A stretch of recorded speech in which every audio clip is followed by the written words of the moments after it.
Hello, everybody. I hope you're in great spirits. I'm with a very fantastic gentleman here, a fellow warrior. What? Yes, all the way from Canada. So we are going to have a lovely little chat today. So may I introduce Sean Reyes. How are you there, darling? Hello, everybody. I am doing well, thank you. How are you, Lady MJ Warrior? Oh, yes, I'm very good. Just happy to hear a little preview of your music. So, in good spirits and are ready to and take the interview away. So, if you could tell us a little bit more about your music ventures as a multi-genre, multi-talented musician. Oh well, I guess my music journey started really, really young. Um, I think 7 years old is when I started with piano. I guess a lot of kids they first thing they take is piano or something like that. I'm sure many of us got bored with it like I did at some point. And yeah, it just from there it continued. I just wanted to learn more and more about music. I was in a very musical family. My dad coming from a family of musicians, so we were kind of directed that way. And then my mom was just always the hugest pop music fan. So we had like George Michael and all that stuff was like blaring through our house all the time, and like so I have. And then there's my dad's side, which was a very much, like more old sort of rock influence, like the Beatles and like all that kind of stuff. So I had a big influence of different genres growing up through my life. And I really carried that with me through my, just growing up with music. And then I started to write, actually. I think the first song I wrote, I was 10 years old. Um, Funny enough, it was a love song about a girl I had a crush on. um, yeah, and from there, I was always the type to want to, put words to paper and just try and get music to it. And so throughout, my I guess music journey, I've always been a creative sort of that creative artist where I wanted to make my own stuff. I was never wanting to always play someone else's stuff. Um, but yeah, I guess I grew up with that huge influence in my life all the time, and then I really carried it with me into everything I do musically. Um, yeah, so I guess that's the history of me in my music. But I guess what you mentioned multi-genre and stuff like that. Again, I mentioned that with my parents. I had the huge influence of rock through all the way to pop music, and even in high school, I went through high school. You might laugh at this, but I actually sort of emulated NSYNC all through high school. More in particular, Justin Timberlake. And I actually learned their dance routines, their choreography, and I would do the talent shows with like one of those head mics and all that stuff, and dance and sing at the same time and everything. It was pretty funny, actually. Not funny, it was fun. It's funny to think back that I really tried to basically be Justin Timberlake back then. Like I did the whole, when he had his puffy permed hair kind of thing going on, I did that so that I could look like whenever he had a look that he was doing, I made sure I looked like that so that I could emulate that on stage when I performed. But yeah, I've always, I guess, been a performer as well. I've always enjoyed performing. That's something that I don't know what it is about being on stage and just letting it all out there, and just I don't know. There's outside of that, I think running is probably the only other thing that gives me that kind of escape where I can just lose myself in what that particular thing. So yeah, performing and running. There you go. Those are two things that I lose myself in all the time. A very good things to lose yourself in, definitely. I'm up there with those. And it's awesome that you are passionate about raising awareness for TBI survivors. Are there any Yeah. barriers that you have faced personally or professionally that you're comfortable sharing? And if so, how did you overcome these barriers? Yeah, you know what? There are a lot of barriers for sure after having TBI. I think a lot of those are personal, and you know, it took me a long time to be aware of how much I was able to push myself now, and how much I was unable to do at certain times, and I guess, you know, there's a lot of in that personal battle, if you want to call it that. It's a lot about sort of you know, accepting the things that you come to learn about yourself now, because I mean the brain is such a very delicate instrument, and yeah, so I think, you know, on a personal side of things, it's about accepting things and learning how to adapt to what you have now, because things are different. And like I said, you know, like I love to run, so I'm a very physical person, and even before the injury, I was very athletic. Um, so that was very hard for me to gauge after the injury, that I wasn't able to do as much as I was doing before, on a physical level. The thing is now, though, 12 years later, I'm actually doing more than what I used to do before my injury. But I had to work to get there. I couldn't just jump back in it. And I think that was one of those, you know, things you have to learn, is that you need to work slowly back at something for sure. Um, so yeah, and then I guess outside of that, you know, personally as well, there's a lot of, you know, there's barriers that come up with relationships, be it friendships or love relationships, whatever it is, even family. Um, you know, you you have to, especially with a TBI, I think it's you have to be selfish.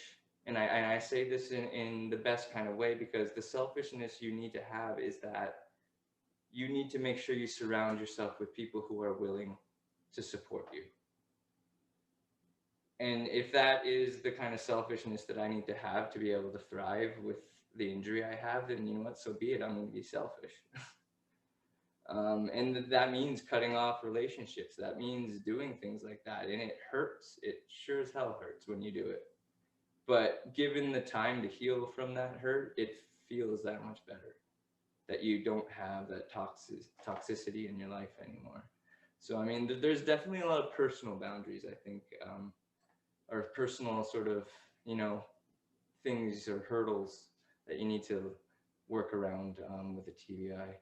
And now professionally, there's a lot there too. um, you know, I've had very much trouble trying to get back to work post TBI. Now, I mean, my recovery from the injury was definitely not a standard one. It wasn't like, hey, you've got a traumatic brain injury, here's the surgery that you need to have, and boom, you're recovered after that surgery. I actually was unfortunate to not recover from surgeries. Um, I had 11 neurosurgeries over the span of about 4.5 years. And yeah, so it's just, that in itself is just extremely stressful on the body, extremely stressful on the brain. Um, I've had to look at, you know, just, I know I was talking about professional and working and stuff, but I think this also kind of coincides with personal stuff, because in understanding how much the brain actually governs your body, because I've, you know, I've read a lot of books and done a lot of research post injury to find out, okay, how is the brain actually working? What can I do to, you know, help my brain work at its best or optimal, you know, capacity or whatever? And a lot of that has to do with nutrition and how you feed your body, I guess. You know, I mean, well, a lot of people look at it like the body and the brain are two separate things, but they're actually one organism. The brain actually governs what the body is going to do and how it feels and all that stuff. And when you realize that, you have to understand that when you're feeding yourself something, you're not feeding your body, you're actually first feeding your brain. Your brain then tells your body what to do with whatever you're putting into it. So if you're going to put toxic stuff into it, and be it food, medication, whatever it is, well, hey, you know what? Your brain isn't going to say, I don't know what to do with this stuff. Let's just throw it in the body somewhere and let the body try and deal with it. Well, guess what? If the brain doesn't know what to do with it, the body's not going to know what to do with it either. Yeah. But so that's one thing I've definitely learned with having the injury. Nutrition is such a huge thing that you need to pay attention to in order to thrive with the TBI. But then, so back to the professional stuff. I got off on a tangent there. It is very hard to, find employment after. I think, I unfortunately fall into that gray area where I'm not disabled enough to get all the assistance I should require. But I'm just disabled enough that they list me as disabled. So it's like, it's a little tricky here in Canada with some stuff like that. But I definitely did try to go back to work, and a few times, different jobs. I actually tried to go back to the job that I had when my injury took place.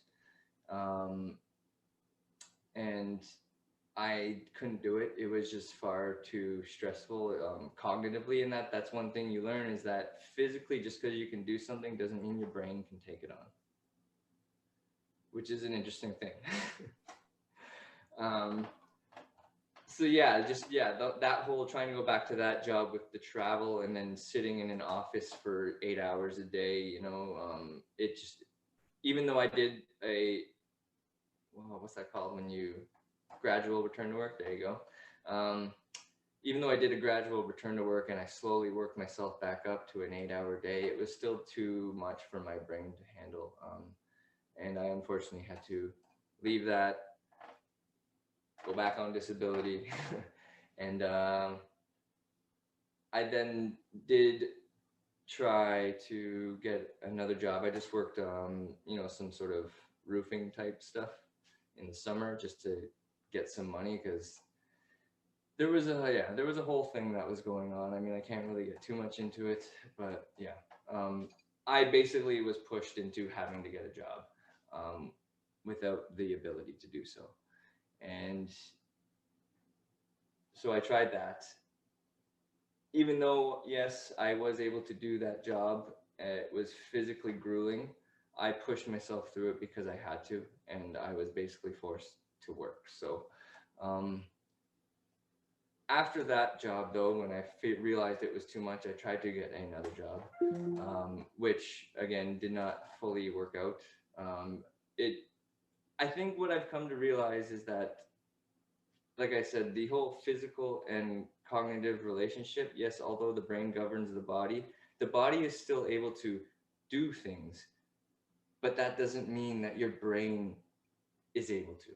And that's such a weird concept. I can understand that just sounds odd, but I guess unless you have a brain injury, you don't really understand that. So yeah, there's definitely the hardships with trying to get employment. I even had an employer once tell me that I was not to use my brain injury as an excuse or a crutch. I'm really annoyed now. I can't believe that somebody would say something incredibly heartless and insensitive. I'm sure all of the neurologists and neuropsychiatrists would have something to say about that. And every person that has a brain injury would have something to say about that. I thought that would ruffle a little feathers. It definitely ruffled mine, so. Oh, yes. I think this unconscious bias and discrimination is still very much happening. And yes, this, the fact of having an invisible disability, it's very much being overlooked globally, as far as I can see.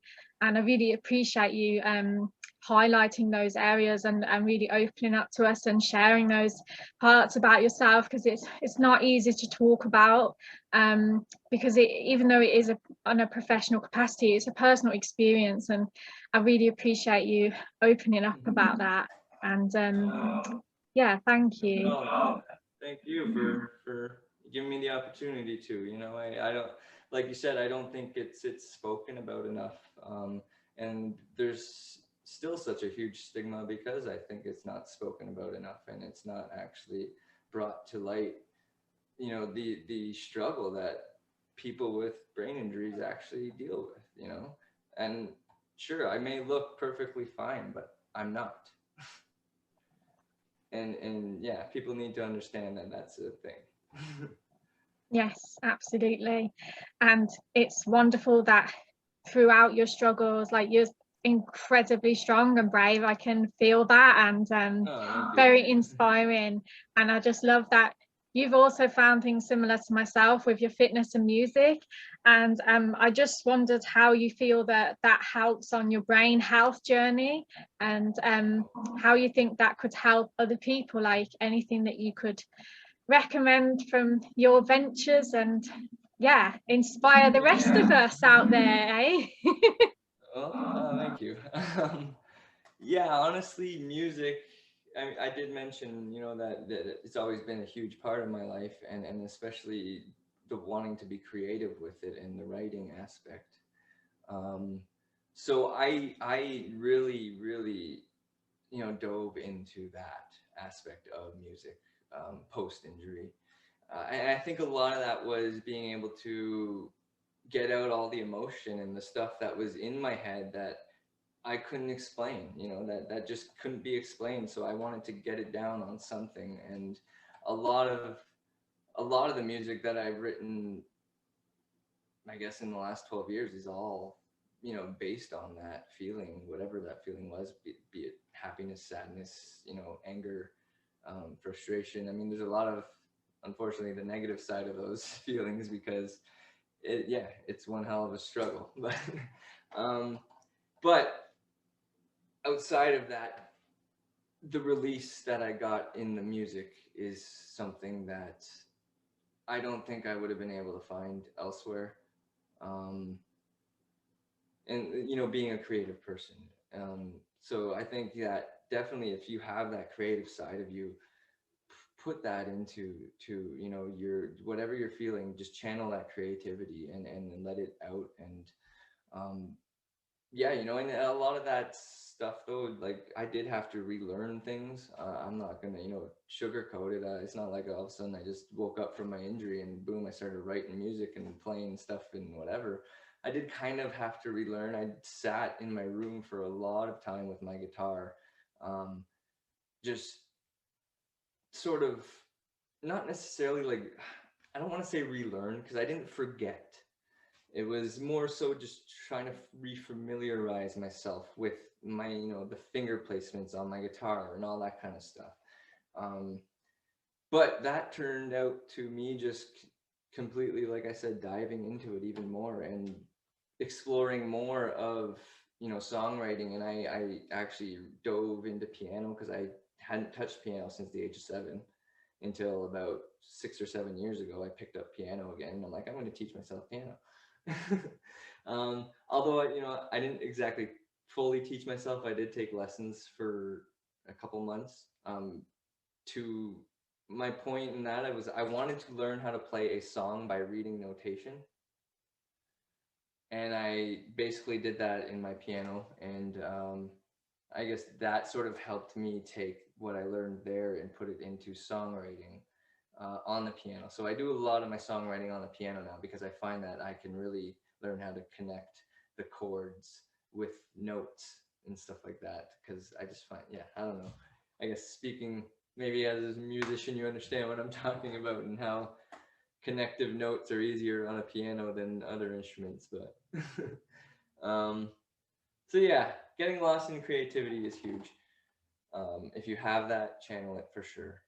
Um, and then as far as the fitness stuff goes, yeah, that was also something I think I struggled with at the beginning because I had to realize that I wasn't capable right away of doing what I was capable of prior to the injury. Um, but you know, with the things that I mentioned as far as nutrition and making sure that you're feeding your brain properly, you know, and time and patience, definitely those, like all those things combined are really, you know, and then obviously support from family and friends and making sure you have the proper support around you. Um, but all those things combined, you know, just given a little time, and that is really what has brought me to where I am as far as my injury, and how well I am considering, you know. Yes, I'm still unwell, but I've actually far surpassed any sort of obstacle that any doctor thought um, was going to stop me or anything like that. And it truly, like my recovery is honestly, it's a miracle story. I'm not even gonna like sugarcoat that. I was not supposed to live when I was assaulted. Um, the doctor told my mom, or the neurosurgeon actually told my mom that she better expect to go home alone. Yeah, on more than one occasion.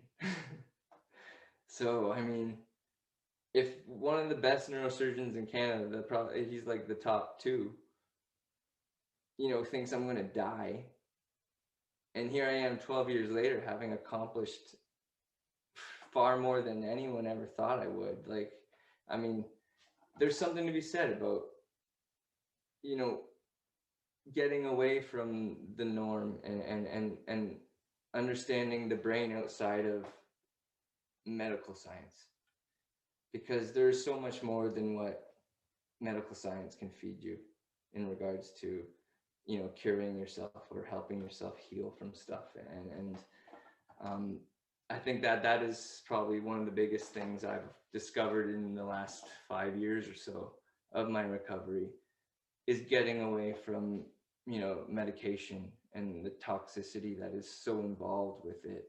um yeah, it's crazy. And I've, yeah, I think I've come to realize, I think part of that is with that acceptance that I talked about earlier, is that even though I was taking all those medications before that the doctors were throwing at me, it may have helped a little bit with certain things, but it never really fully helped. I was still in a lot of pain. I was still not sleeping. I was still feeling like fatigued, and probably even more fatigued because now I'm putting medication in me that my body's not really able to, you know, decipher and do anything with.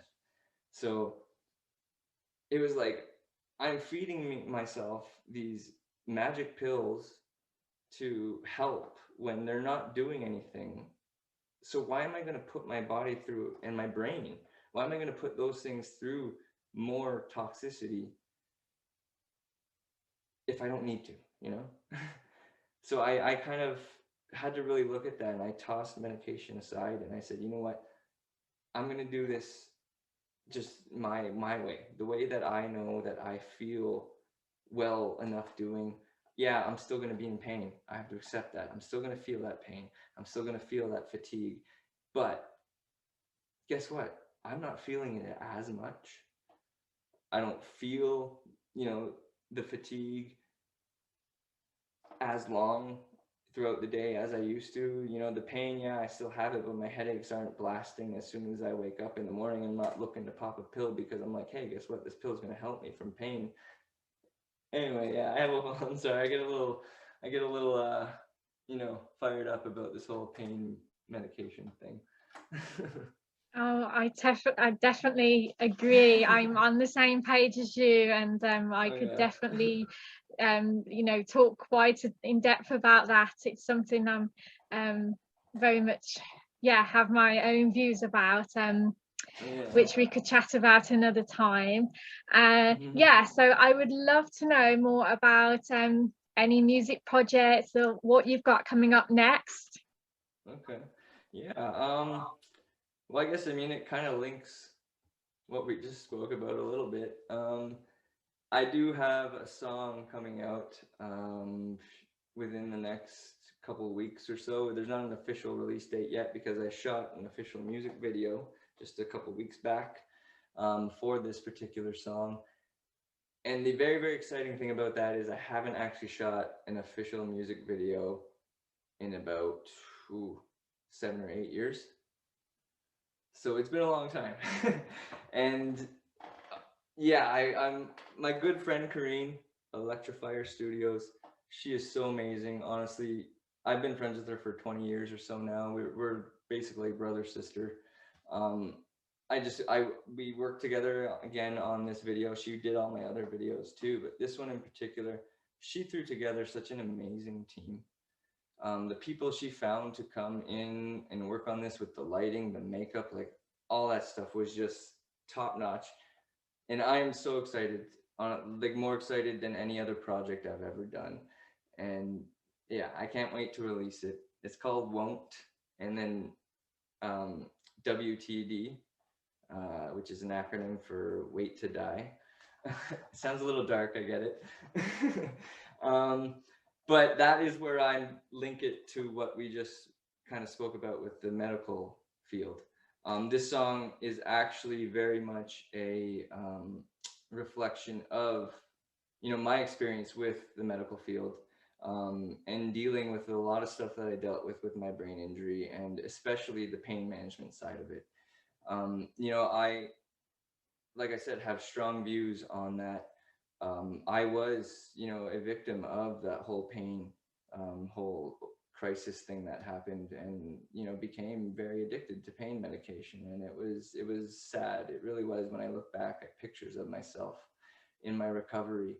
And I just think, like, how could that be their answer, just to throw pain medication at me and say deal with it?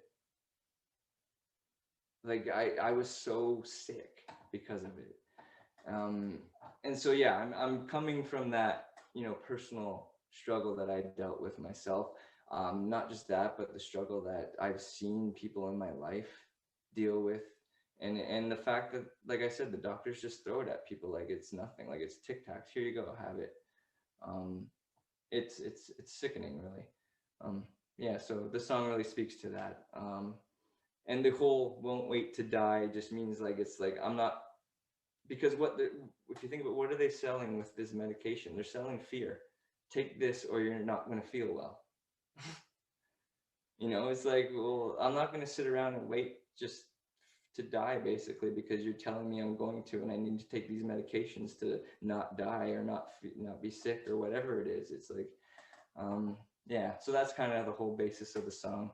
And the cool thing also about the song is that it is a style that I've not ever really released before. It's kind of this very grungy hip hop, like, I don't want to, it's like rap rock. I don't even know, but it's kind of really leans on that grunge side. I have a very, very big 90s influence in music and what I write. I love the 90s, all the, from the dance music to the alternative grunge phase. It's just like, the, yeah, those phases of music were just really amazing. I think they're very memorable. So yeah, I really channeled that, and the whole 90s hip hop era too. Like, I love just the 90s in general, let's just say that. um so yeah, I'm really excited to release this song. The whole concept of the video and everything is amazing. I think it's really going to be something that I think people will enjoy, just watching, because it really, really does. The video itself displays, the struggle. It really does. So, yeah, I'm excited about that.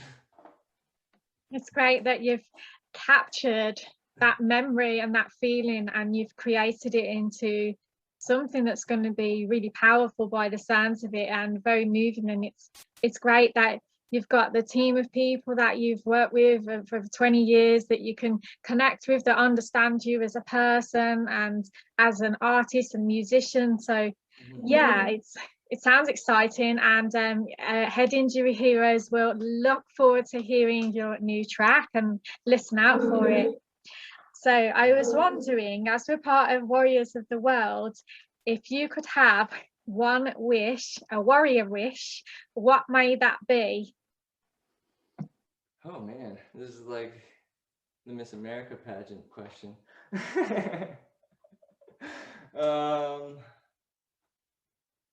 Honestly, it sounds cliche, I guess, but just that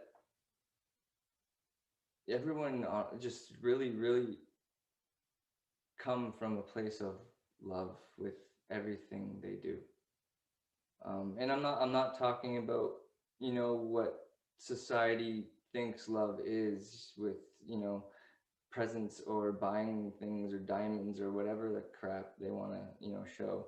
Um, like just really, really search within yourself to understand what that means. Um, and just display that in any way you possibly can. Um, and it doesn't mean you're always going out doing something, you know, and always having to, you know, show the world that you love or whatever it is. It just means that, hey, you know what, you're walking towards the door, you see a person coming towards the door. It doesn't matter if it's an old lady, old person, young person, whatever. Hold that door for that person. Do anything like that, you know. Yeah, I think I feel the world has lost that, especially in these times. And if we could bring just, you know, acting out of love in every little possible thing we do, then I think that would really help. A little bit of love goes a long way. Yep. And now, extra exciting part. Thank you so much for that amazing interview and opening up to us. It was so heartfelt, and it's like a breath of fresh air. And just from my perspective as connecting with you, obviously we're both similar frequencies and going through stuff. It's just really nice to, you know, hear your journey, and now going to get to hear your music. So when you are ready, feel free to introduce. Okay, so thank you. Yeah, this song I'm gonna do is actually I'm gonna sing over my instrumental that I created. I released this song in 2019 after being on hiatus for about 4 or 5 years. I had to really step back and focus on my health, brain health especially, and just a lot of emotional things that I was going through. And having stepped back and doing that, I'm very glad that I did, because I wrote some really, really amazing songs in that time. This is one of those songs, and I released it again in 2019. It's on YouTube, my YouTube, Sean Reyes Official. I released it with a video, just it's sort of a photo collage or montage with a lyric video. And the song is half an original and half cover. The original is called Let Me Be, and the cover is actually Tom Petty's Free Falling. So the song is called Let Me Be, Free Falling. And if you want to confirm your website as well and your links. Oh, yes. Okay. Sorry. Currently, I don't have an official website. That is down, but I do have an Instagram is what I'm using to get out to everybody, and the YouTube. So my Instagram is Sean Reyes Official. There is an 11 at the beginning and 11 at the end of that as well. And then like the number's 11. And then my YouTube is also Sean Reyes Official.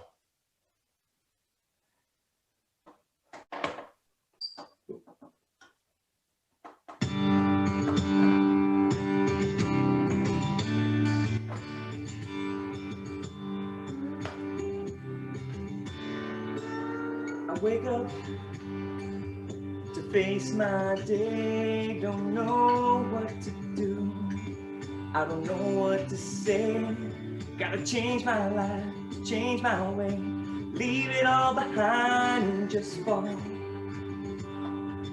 back to the ground. I fall. I wanna make up for all my sins, didn't mean to hurt no one. With the things I did, I needed a guiding hand to be right there. Lead me on the way as I fall back to the ground. I fall. Back to the ground I fall. Back to the ground and I'm free. Let me be free falling. Back to the ground and I'm free. Let me be free falling. Back to the ground, free falling. Back to the ground, free falling. Back to the ground. I wanna glide down over Mulholland. I wanna write her name in the sky. I'm gonna free fall out into nothing. I'm gonna leave this world for a while, 'cause I'm free. Let me be free falling. Back to the ground and I'm free. Let me be free falling. Back to the ground and I'm free. Let me be free falling. Back to the ground and I'm free. Let me be free falling. Back to the ground, free falling. Back to the ground, free falling. Back to the ground I am. Let me be, I am. Let me be, I am. Let me be, I am. Let me be, I am.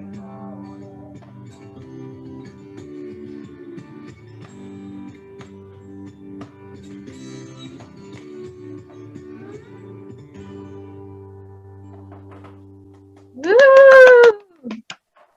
Go Sean, go Sean. Whoop whoop. That was beautiful, thank you.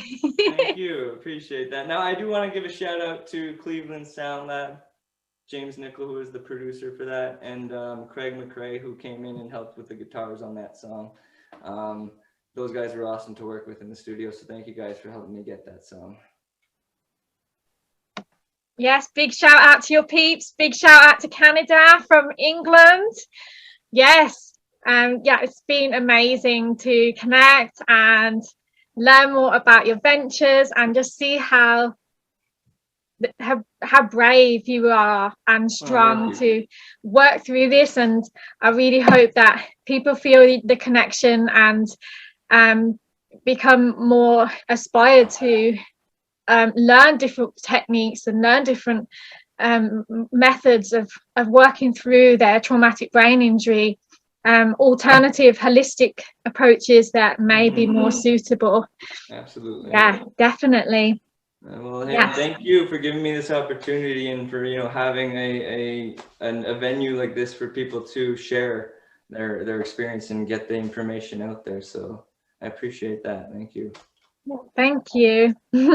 Well, let's stay connected and absolutely speak with you very, very soon. All right. Thank you so much. Thanks, you have a great rest of your day. You too. Thanks. Take care. Bye.